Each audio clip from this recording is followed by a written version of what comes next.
Hi everyone, this is our channel, Meet the Real Story. Please like, share and subscribe. Hi, my name is Esmeralda, and I'm 21 years old. In my country, I was a heroine, a patriotic soldier, and a role model for my generation. But every story has a dark side, and the dark side of my story is that I became a traitor to my own country. I have to tell you my story quickly because, well, you'll find out shortly. My spy career began when some terrorists attacked my country. I was assigned to a counter-terrorism battalion, and we were fighting for our lives. Though we were a strong group, the terrorists were suicidal maniacs who had decimated our troops by just charging into our midst and detonating their explosive vests. Only a few of us survived, fighting against overwhelming odds. Then, an opportunity revealed itself. I noticed that the terrorists were hiding behind some large pipes, natural gas pipelines. As a matter of fact, I shot the biggest pipe and killed them all. I became the heroine to a grateful nation, and suddenly, people were naming their children after me. Everyone wished to be like me. Then, one day, I received a phone call from an anonymous caller who threatened to kill my family if I didn't do what he demanded. So, I met with him and his cronies. The moment I saw him, I could see that he meant business. He was a no-nonsense type of individual. Sure enough, he got straight down to business. He wanted me to tell them all our military secrets, weapons, plans, base, and camp locations, everything. If I didn't agree, they threatened to kill everyone in my family, starting with my father, who lived in another city. He said he was recording our meeting, said that if I betrayed this group, they would send the recording to my leaders. I submitted to their demands because I couldn't bear to cause my family harm. I now had to wear two faces, the heroine and the treacherous informer. I was pleasantly surprised to find that they paid me well for the information I was passing them. My own country hadn't paid me a dime for being their national heroine. So, at least I felt valued and appreciated by the other side. The utility of the information I was supplying them became evident as I watched news reports of new successful terrorist attacks on our country, military bases, camps, and armories. Naturally, our top brass knew that there must be a traitor in their midst, but they had no suspects because I was being very careful. Then, one day, as I was meeting with my terrorist contact to pass on some more information, our soldiers burst into the room and took the terrorists into custody.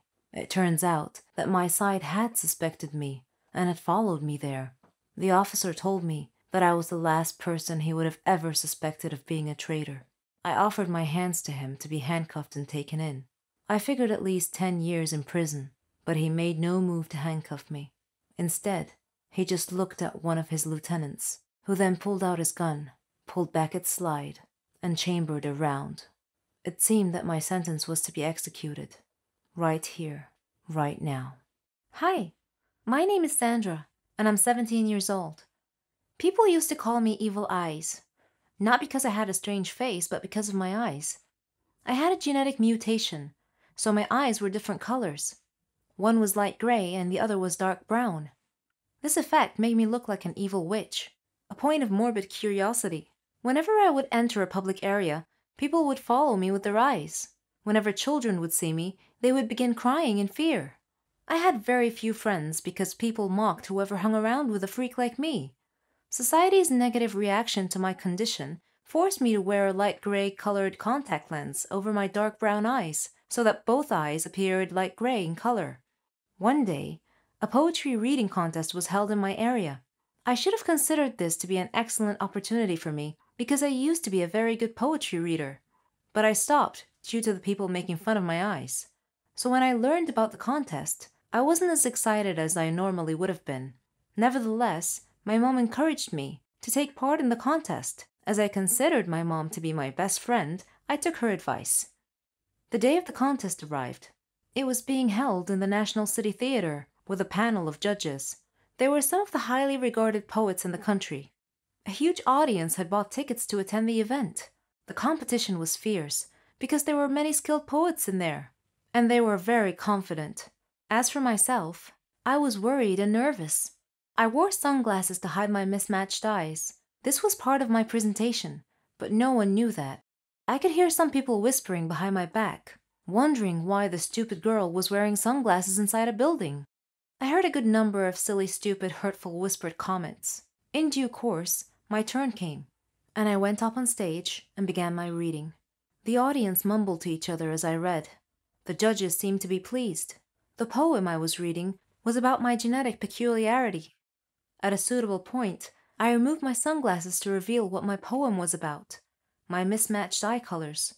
I expected gasps of shock or laughter from the audience, but nothing happened. The audience continued listening quietly and respectfully. After I finished my reading, the audience applauded warmly. Mom was crying tears of joy and pride. I was pleasantly surprised by the audience response. I honestly had expected much worse. Well, I didn't win the contest. I wasn't the best poet by a long shot. But what I gained was much more. Pride and confidence in knowing that I had faced my fear and gained acceptance from everyone there. Now I have a new nickname, Wonder Eyes. Hi there. I am Matilda, and I'm 24 years old. My story starts just before Thanksgiving, when I decided to visit and spend a few days with my grandparents. Their house was in an old neighborhood, near a graveyard, that people only whispered about in small circles. But I wasn't interested in all the rumors. I liked to visit graveyards, to enjoy their peaceful landscapes and time-honored history. I was always welcome at my grandparents' house. My granny prepared me the chocolate drink I like. Grandpa baked me the biscuits with his magic recipe. We spent all day talking, laughing, and playing. My father was an archaeologist. He was crazy about antiques, so he had a room like a small museum. He collected a lot of things that were rare in that room. We used to sit in this room, and my grandfather would tell me stories about every antique, except for one painting of an old woman. I used to ask him about it, but he never told me what it was. As I was sleeping in the room, which was next to our little museum, I heard whispering. I opened the door and looked around.